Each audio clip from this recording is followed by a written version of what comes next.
Welcome to the Who You Know Job Networking Show, where what you know is important, but Who you know? who you know can make Who all the do difference you in your job know? search. You heard the song, Who You Know. All right, guys, so I'm super excited. Our next guest, we've got Mark Dyson in the house. He is a prolific writer, thinker, speaker, an award-winning blog and podcaster, and he's got a rich source of information for anyone exploring the job market. He's been featured on Forbes, Business Insider, Inc., Fast Company, NPR, and LinkedIn News Live. Wow. If everybody can give a warm welcome to Mark Dyson. Mark Dyson. Mark Dyson. Hey, what's up? Hey, Mark. What's up, Mark? Mark, I got a question for you, man. Would Yes, sir. you rather, Oh, yeah. Oh, yeah. would you rather wear a green leprechaun hat every day or fairy wings? Which one would you rather? Oh, wow, dude. Probably the green leprechaun Yeah, he's caps. I'm triggered cap by fairy wings from childhood. So I don't want to know. I don't want to know. I don't Good want to answer. know. We better keep by it. I don't want to know about them fairy wings and what happened in that story. We'll talk about that offline. But no. Hey, I'm excited you're here. And if you've been listening to kind of what we were talking about over here with Joe, right, about this autopilot system, what are your thoughts? I'm curious to what are you thinking about that? well, I think only having heard a part of it, I would probably say I would have to hear some more. The main thing for job seekers is one, can they control their job search and their results? And of course, you would want to still use complementary, strategies. I think, along with anything that you use that's automated, if you decide to go that route. I can't say it's bad because there's going to be people that are going to say that everything works. There are people who say that objective statement has worked great for their job search. We know that many times an objective portion of a resume is kind of old guard and old school and is kind of obsolete for most people. But there are people who find jobs with it. So I can't say, and I'm not going to bash anything. I don't know enough and have a lot of experience, but I would say that for every time you apply to a job, you should try to get in contact with a human who can also refer you on the back Okay. end. Aha! And Okay. the reason that I think it even works out, even though you might be insured to interview, is that if you dig deeper, if you go to from the referrer to the person he may know that can introduce you, to the next person, that introduce you to the next person, let's say 5 people deep, and they're each introducing you, that's possibly 15 more people you can use to within a company to get to know. So the statistics show that not only referrals increase your chances of getting interviewed and getting hired, but the more people you know within the company, the more likely you'll be successful in the company and down the line. And you would have an already set network in that job should you get that job. Yes, so networking, networking, we totally, I mean, it's the Who You Know Job Networking Show, so I'm totally in alliance with what you're saying, right? Now, what I think is if you combine the two, right, now we got a superpower. Here's my thought. Less time applying, more time networking. Less time applying because it's going to shotgun or machine gun, right, your application. More time networking. So to me, I always look at things as ROI. Where am I going to get the most return? And if I'm just data input, that's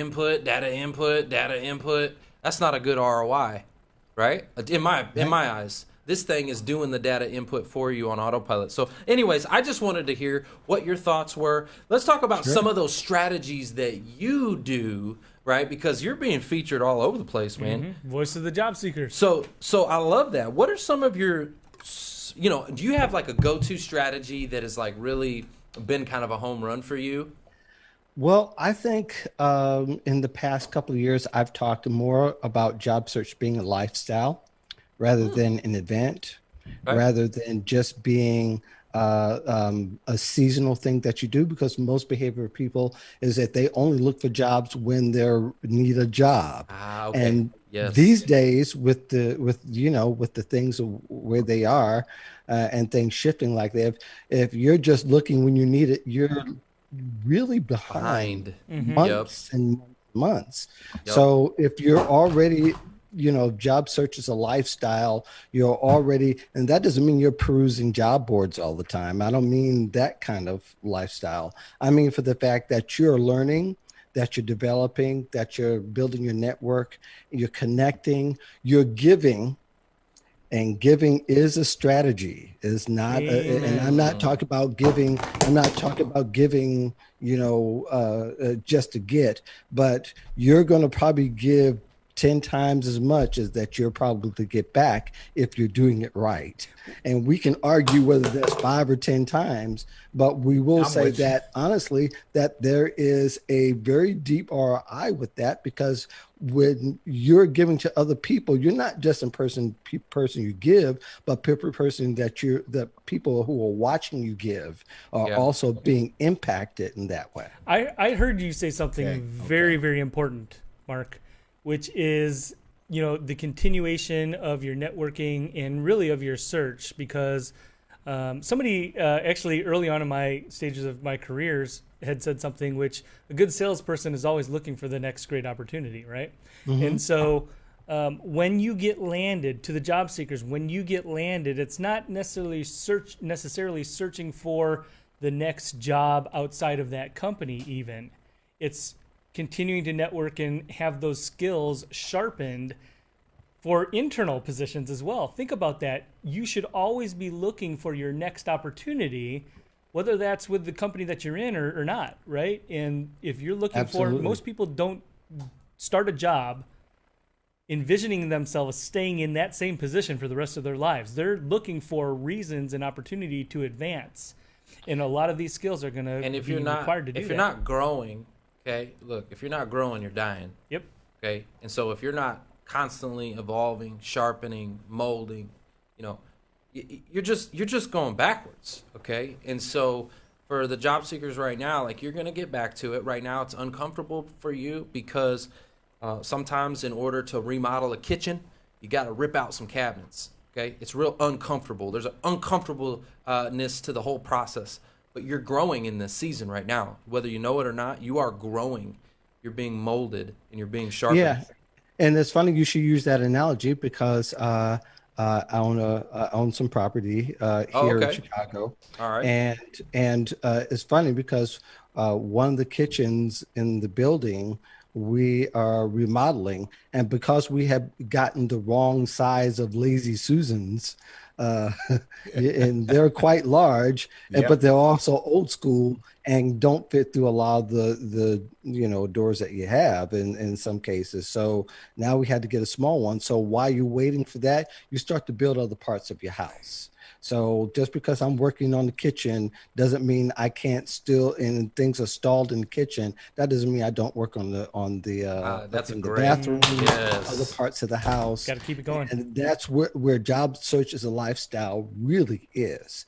And most people feel like I have to do all that. Well, it's not as hard as you think, because look how much time you waste. The TV you watch, Mm. all the things you can do now while you're even watching TV. I mean, I work, but I also got other things going on. I've got music going on. That's how it always was. I made straight A's in grad school. But I had music on most of the time, or Right. that I would have a TV on. And it's not that hard. It's not rocket science, but it depends on your heart focus and your life focus. Well, I love And that if you have because those it's two things, what are you you? got it right. It's about what are you feeding your mind, right? During your downtime, your downtime could still be productive, right? So you your can your you can downtime, attend, even if you're listening to a podcast or yeah. YouTube while you're in the grocery line, Uh huh. 6 feet apart from people. You really can't. It's awkward to have conversations these days with other people through a mask. If you're into that thing, then of course that would be a time to do some development, to find new information, to see where else you can build that house and keep renovating that house, because you want to sell it at its prime. You want to Mm. sell it when you can get the most for it. You don't want to sell it when you don't do the renovations and you don't get as much as you paid for. Yeah, and I'll say, whatever you're feeding your mind, like turn off the Netflix because until the Who You Know show comes to Netflix, you need to turn it off because it ain't teaching you nothing. You ain't learning nothing. You're not sharpening yourself. Well, it You depends. know, It depends what you watch on Netflix, but I think all in all, people don't do what they're supposed to do as far as keep the development going. And most people shut it down and they think they can just settle and coast on to the next job when opportunities are turning around a whole lot quicker. It used to be 3, 4, 5 years. Now it's like 1 or 2 where you can actually get your next promotion if you start building. And also, you should be using your own dime. This is where a Yes, lot of sir. people get. Well, if you want to control the circumstances and control the way your career goes, don't wait for the company. Company is going to take 2 or 3 years because it wasn't approved last year's budget. oh, Because of COVID, it wasn't approved on this budget. And here you are. This is your career in your life. Make your When own you time. could have paid for it yourself. You could have done the due diligence, and now that you pay for yourself, you can use the way you want to instead of the company in the way the company wants you to, and that's part of controlling your career and everything that's surrounded. see, I look at it That's as right. kind of like surfing. Okay, I look at it like surfing. Okay, so you have to get set. You have to be in the right position at the right time, and you have to get ready for that right wave. If you ever watch a surfer, they'll let 10 waves go by waiting for that right opportunity, right? They're looking for that big old thing, and they got to get in the That's a good right. analogy. They got to get in the right place, the right time. They've got to be in the right position. But if they're not ready for it, if they're not positioned when that big old bad boy wave comes, it's gonna pass them by. It's gonna pass them right by. They won't be ready for it. But guess what? Here's what I'll say. Even if that opportunity passed you by, guys, guess what? Another wave is coming. It just may take a while, right? And you've got to That's a be great and analogy. you've That got to is a be good ready to do analogy. it.